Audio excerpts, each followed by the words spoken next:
Gracias por seguir con nosotros en la tarde. Fin de semana, las denuncias que persisten en Guatemala por una presunta red de corrupción que llegaría a las más altas instancias del gobierno de Otto Pérez Molina acaparan la atención internacional.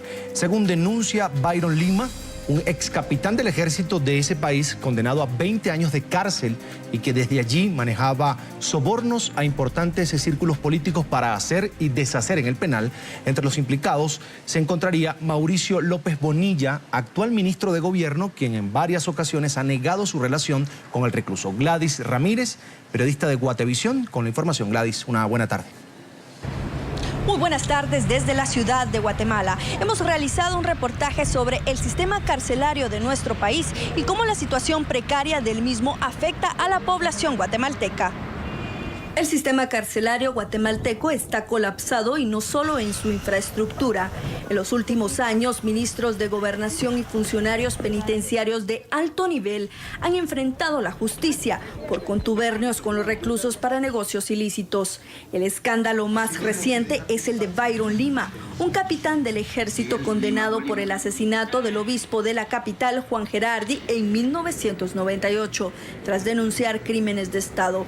Lima construyó un imperio dentro de la prisión, donde las ganancias millonarias de una fábrica de ropa con mano de obra de los reos financiaron ilícitos, compra de voluntades a través de sobornos o financiamiento de partidos políticos y candidatos a diputados y presidentes.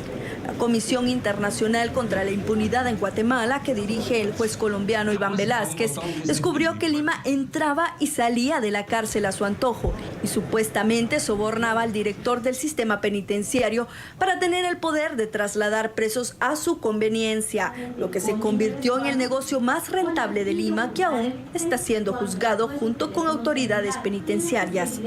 El reo, considerado el rey de la prisión, estaba a punto de recobrar su libertad y sus pretensiones de ser candidato presidencial eran evidentes. Lima denunció que todo lo que hacía en prisión tenía el consentimiento del ministro de Gobernación, Mauricio López Bonilla, con quien fundó el partido de gobierno actual. Pero López ha negado amiguismos, no así el financiamiento de la campaña del presidente Otto Pérez Molina, supuestamente recibido por Lima. Mira, el general Otto Pérez Molina por honrado, pero no con una estructura de huecos, disculpen la palabra, que es esa estructura de Mauricio López Bonilla, ladrón asqueroso. Las autoridades han perdido el control sobre las cárceles del país. Las 22 prisiones nacionales tienen capacidad máxima de atención para 7.000 reclusos. En cambio, atienden 18.450, un 163% más de lo permitido. Si al hacinamiento y la precariedad de servicios básicos que no soportan la demanda, sumamos que la estructura de los años 70 no se acopla a las necesidades de rehabilitación de los presos, lo que tenemos es la receta perfecta para el caldo de cultivo de una verdadera escuela del crimen. La Fiscalía General reporta 35.000 denuncias por extorsión en 7 años. El subregistro es incalculable. El 90% de esos delitos se planifica desde las prisiones, donde los presos con teléfonos celulares también coordinan robos, violencia sexual y asesinatos. Los intentos por cambiar esta situación se empañan por actos corruptos, sobrevaloración de bienes de mala calidad, negocios atrasados para impedir que los presos tengan artículos prohibidos como los aparatos telefónicos. Casos como este son el medidor de temperatura de un enfermo agonizante, el sistema penitenciario guatemalteco.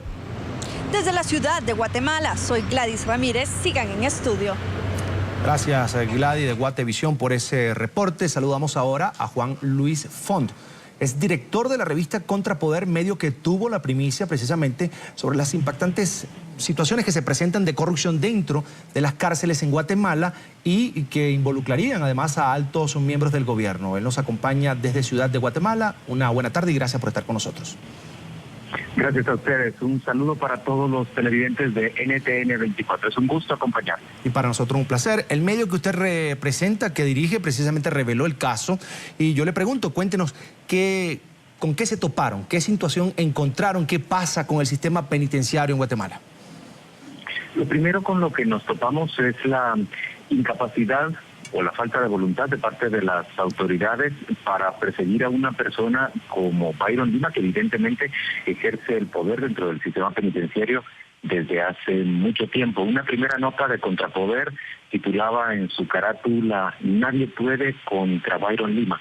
Presuntamente esa nota hizo que la Fiscalía General, que el propio Ministerio de Gobernación y que la Comisión Internacional contra la Impunidad arrancara con una investigación respecto al poder del señor Lima, que terminó descubriendo que él salía y entraba de la prisión con mucha libertad, con una libertad que no debe tener, por supuesto, una persona que se encuentra condenada y guardando prisión.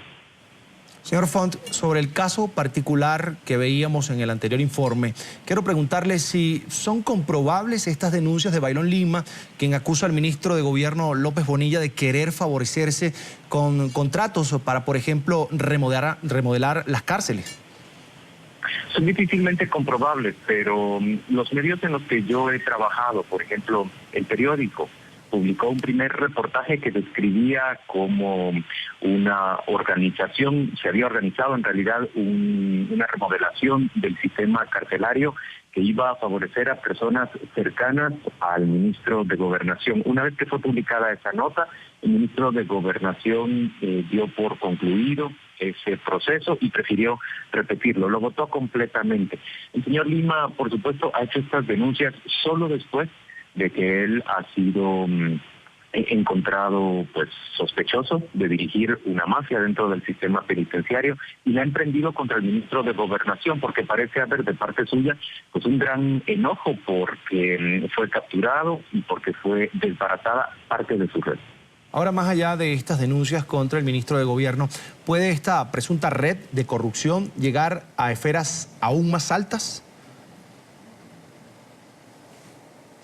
La Comisión Internacional contra la Impunidad en Guatemala puede llegar incluso hasta el propio Ministerio de Gobernación, hasta el propio ministro de Gobernación, y hay una especie de garantía, una vez que esta comisión se hace cargo del proceso, de que ningún vínculo político o de que ninguna relación política, por poderosa que ésta sea, pueda ponerle límite a la investigación. De hecho, en Guatemala se libra en este momento una batalla por la permanencia de esa Comisión Internacional contra la Impunidad por 2 años más en el país. El gobierno preferiría que no estuviera o que no permaneciera 2 años más en Guatemala. Los políticos, en términos generales, preferirían que no estuviera más. Pero tanto sociedad civil como cooperación internacional preferiríamos que se mantenga, ya que sirve como una especie de garantía de que pueda haber investigaciones independientes en el plano judicial. Ahora le pregunto, ¿cree que tras este caso van a ser atendidas las denuncias y la justicia de su país va a actuar conforme a la ley, al marco jurídico, teniendo en cuenta además que alguien del gobierno estaría involucrado?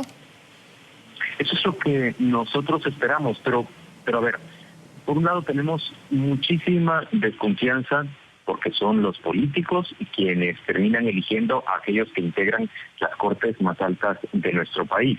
Tenemos por el otro lado confianza, puesto que hay una fiscalía como la que lleva adelante la Comisión Internacional contra la Impunidad, que sí nos parece independiente, nos parece autónoma y nos parece, digamos, bastante libre para realizar sus investigaciones. Creemos que hay razones moderadas para ser optimistas y nos parece, por supuesto, que hay que tener fe en que el sistema propio de justicia, ante la vigilancia de la sociedad, actúe como corresponde. Estoy hablando con Juan Luis Font, es director de la revista Contrapoder. Él nos acompaña desde Guatemala y tengo una pregunta más. ¿Esto se suma, todo esto, este caso de corrupción se suma al alto número de hacinamiento que se registra en las cárceles de Guatemala? ¿Considera que los problemas carcelarios por fin van a ser atendidos por las autoridades? Desafortunadamente, Carlos, no hemos visto evidencia de eso en los 3 años de gobierno del Partido Patriota y del general Otto Pérez Molina. Es cierto, nuestro sistema carcelario se encuentra prácticamente colapsado desde hace más de 12 años. Es un sistema que tiene una gran precariedad en Guatemala y una institucionalidad en general bastante débil, pero probablemente la institucionalidad del sistema penitenciario es la más débil de todo el Estado en términos generales. Hace falta por supuesto, una reforma completa dentro del sistema penitenciario. Hace falta construir cárceles seguras, cárceles de auténtica seguridad. Hace falta, como bien decía tu reportaje, impedir que desde las cárceles guatemaltecas se dirijan secuestros, se dirija extorsión y se dirijan incluso asesinatos. Hace falta incluso más que voluntad política, expertise técnico para lograr que todo esto se ponga en marcha. Es Juan Luis Font, director de la revista Contra Poder desde Guatemala. 1.000.000 de gracias por haber atendido esta invitación de la tarde fin de semana en NTN 24. Un gusto. Feliz tarde para ustedes.